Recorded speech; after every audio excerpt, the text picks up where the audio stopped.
لمكر يؤثر إن هذا إلا قول البشر سأصليه سقر وما أدراك ما سقر لا تبقي ولا تذر لواحة للبشر عليها 19.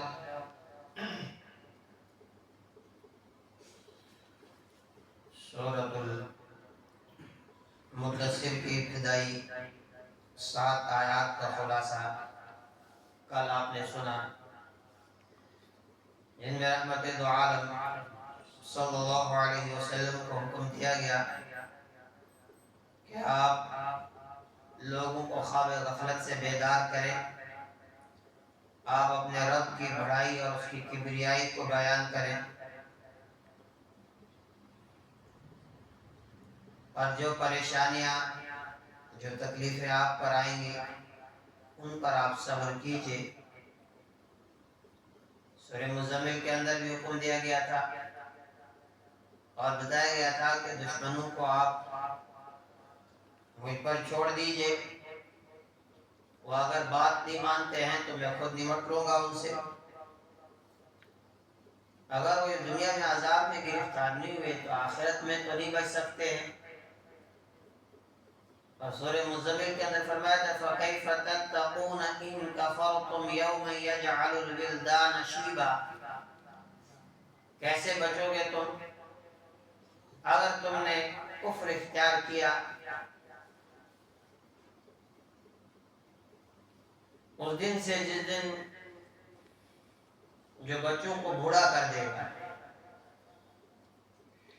یہاں بھی آپ 3 آیتوں کے اندر اسی قیامت کے منظر کو پیش کیا گیا، کتنا سخت ہوگا اور اس وقت کی صورتحال کیا ہوگی۔ اللہ تبارک و تعالی نے فرمایا فَإِذَا نُقِرَ فِي النَّاقُورِ، جب سور میں پھونکا جائے گا، جب وہ بجنے والی بجائی جائے گی۔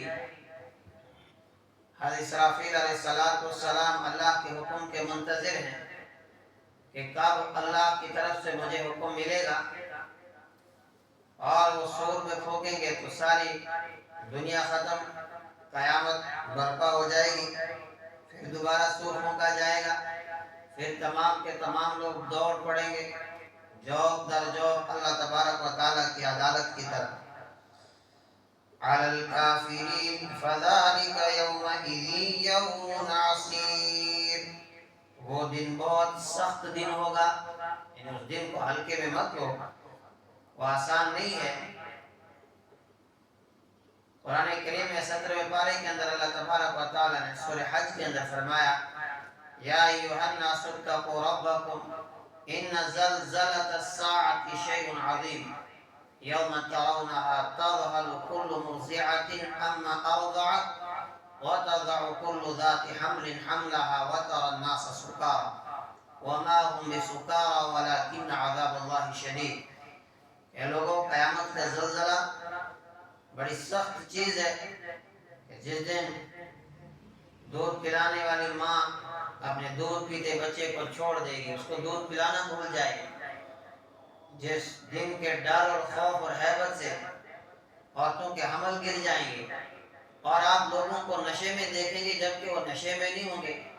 وہ اللہ کے عذاب کی سختی ہوگی، وہ دن جس کو قرآن کریم کے اندر فرمایا گیا کہ 50,000 سال کے برابر، اور پھر انسان کو اس کے اعمال کے اعتبار سے وہاں کی سختی محسوس ہوگی۔ بتایا گیا کہ فَذَلِكَ يَوْمَئِذٍ يَوْمٌ عَسِيرٌ، کہ اس دن کو تم ہلکے میں مت لو، وہ آسان نہیں ہے۔ عَلَى الْكَافِرِينَ غَيْرُ يَسِيرٌ، کافروں پر وہ ہلکا نہیں ہوگا، یعنی انسان اپنے اعمال کے اعتبار سے اس دن میں سختی کے اندر ہوگا، ورنہ ایک مومن جس نے اللہ کی اطاعت و بندگی کی ہوگی، زندگی اس نے صحیح نہج پہ گزاری ہوگی، تو اس کے لیے تو 50,000 سال کا دن تو جیسے ایک نماز کا وقت گزرتا ہے اس طرح وہ دن گزر جائے گا، اس کے لیے اس میں آسانی ہوگی۔ لیکن نافرمانوں کے لیے کہا جا رہا ہے، فرمایا نافرمانوں کے لیے وہ ہلکا نہیں ہے۔ اب اگلی جو آیات ہیں ان میں ایک واقعے کی طرف اشارہ ہے، اور یہ جو آیات ہیں ولید بن مغیرہ کے بارے میں نازل ہوئی ہیں۔ ولید بن مغیرہ مکہ المکرمہ میں ایک بہت رئیس آدمی تھا، اللہ نے مال بہت عطا کیا تھا، اولاد بھی دی تھی، 13 بیٹے تھے ان کے، اور کئی دکانیں ان کی مکہ المکرمہ میں الگ الگ محلوں کے اندر، طائف کے اندر ان کی کئی جائیدادیں تھیں۔ اپنے مال پر اس کو بڑا گمنڈ تھا، 13 بیٹے اللہ نے عطا کیے تھے، اور خود بھی اللہ نے صحت ایسی عطا کی تھی، جب اپنے بیٹوں کے بیچ میں ہوتے تھے تو پتہ ہی نہیں چلتا تھا کہ یہ ان کا باپ ہے یا بھائی ہے۔ اس طرح اللہ نے صحت مند رکھا تھا، لوگوں کا آنا جانا اس کے پاس تھا۔ حضور علیہ السلام نے سوچا کہ اگر ولید بن مغیرہ ایمان لے آئے گا، یہ بات مان جائے گا، تو اس کے بیٹے بھی پھر صحیح راستے پہ آ جائیں گے، پھر اس کے جو نوکر چاکر ہیں، کئی لوگ اس کی دکانوں پہ کام کرتے ہیں، وہ بھی مان جائیں گے، اور چونکہ اس کے پاس لوگوں کا آنا جانا بہت ہے، کاروباری آدمی ہے، تو لوگوں تک دعوت پہنچانا آسان ہو جائے گا۔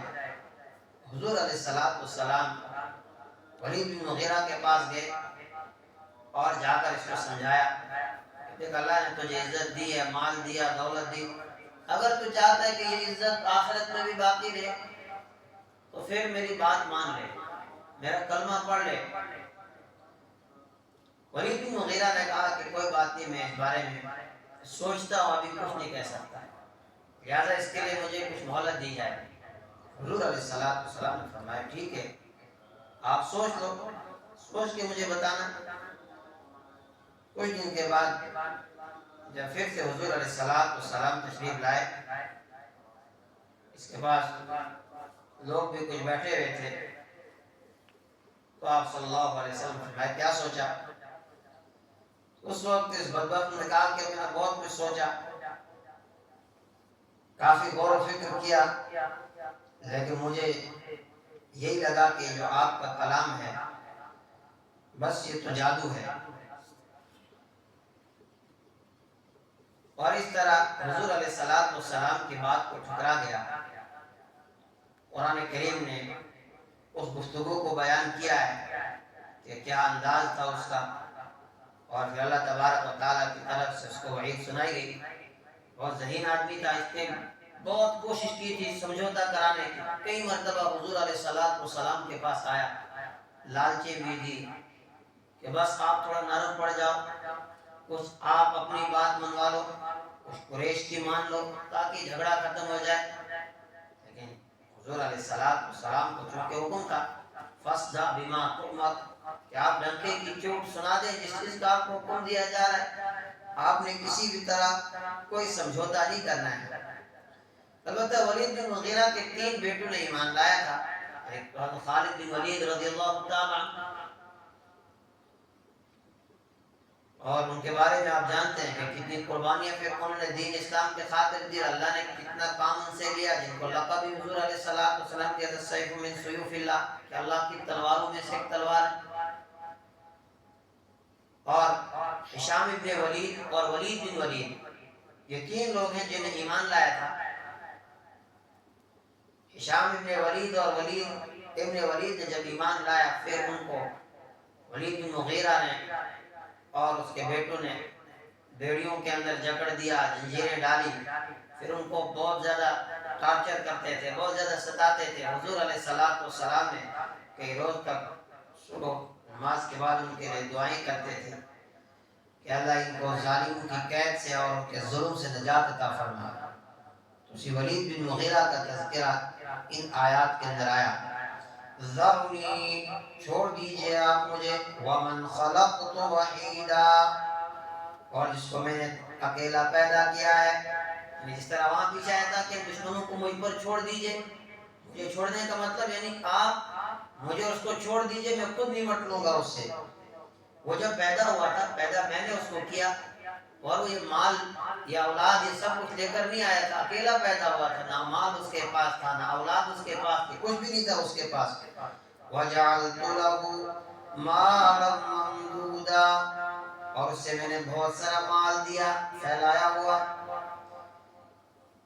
جو میں نے آپ کو بتایا اس کی جائیدادیں پھیلی ہوئی تھی، باغات تھے اور کئی جائیدادیں مکہ اور طائف میں اس کے پاس موجود تھی، دکانیں کئی اس کے پاس تھی.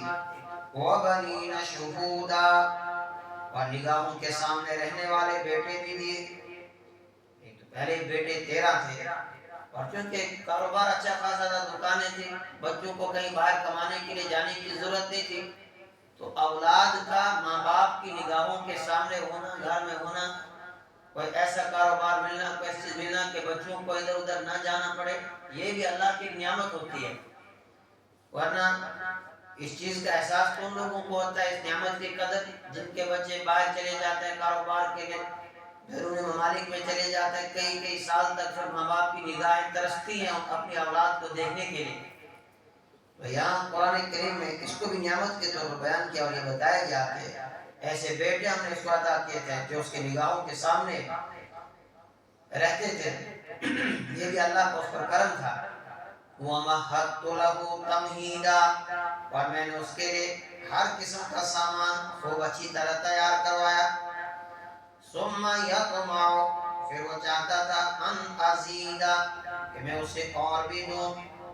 اور یہ تو ہر انسان کے اندر ہے، جتنا مال بڑھتا اتنی انسان کے اندر اور حرص اور طمع آتی ہے، آدمی چاہتا اور یہ کس طرح بڑھے. یہی تو صورتحال اس کی بھی تھی. کَلَّا، ہرگز نہیں، انہو کان، بلا شبہ وہ ہے، لآیاتنا عنیدا، ہماری آیتوں کا دشمن، ہماری آیتوں کے مخالفت کرنے والا، عناد رکھنے والا. یہ تو ہمارا نافرمان ہے، ہماری آیتوں کا دشمن ہے، مانتا ہی نہیں ہے.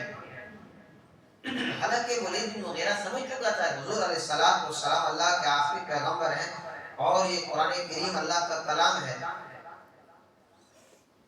لیکن چونکہ وہ اپنی چودراہٹ اور دنیاوی ٹھاٹ باٹ کی قربانی نہیں دے سکتا تھا، اس لیے وہ اس چیز کو ماننے کے لیے تیار نہیں تھا، ورنہ وہ سمجھ چکا تھا.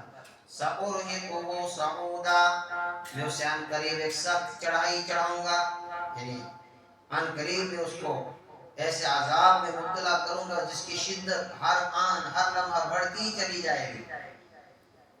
سورہ مزمل اسے پہلے بھی سورہ جن کے اندر آیا يَسْلُكُهُ صَعُودًا،